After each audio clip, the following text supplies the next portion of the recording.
अगर आप भी चाहते हैं बिहारी म्यूजिक वर्ल्ड का ऑडियो वीडियो सबसे पहले आप तक पहुंचे, तो लाल बटन दबाकर सब्सक्राइब करें और साथ में बेल आइकन को दबाना ना भूलें। अभी आप तुम्हारा नाम कहाँ? त्रिपुरारी राज मेन रोड जयनगर।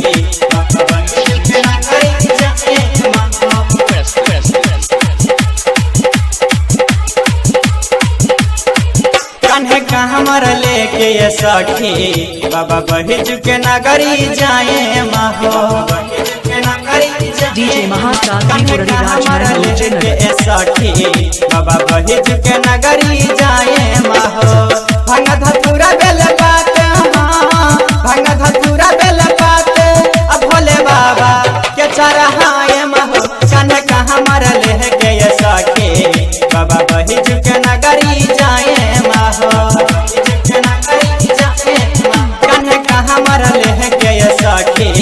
बाबा बहिज के नगरी जाए महो भंग धतूरा बेल पात भंग धतूरा बेल पात अब भोले बाबा के चढ़ाए महो कन्हे हमर लेके ये सखी बाबा बहिज के नगरी जाए महो। तुम्हारा नाम कहाँ? त्रिपुरारी राज मेन रोड जयनगर। कमल फूल से जल उठाएम जायम देवा घर धाम हो रहिया में ले हब सखी शिव जी के नाम हो शिव जी के नाम।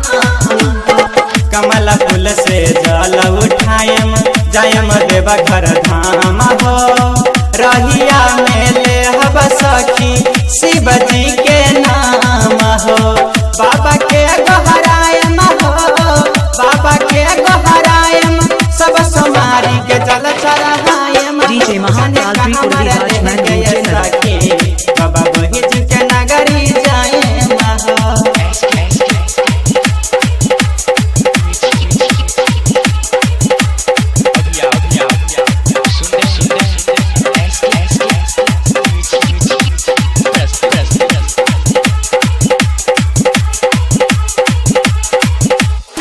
बाबा आरभनिया हवे कहे गौरा माई छोड़ दीना भंगिया भोला दुख मोरा कलाई दुख मोरा कलाई।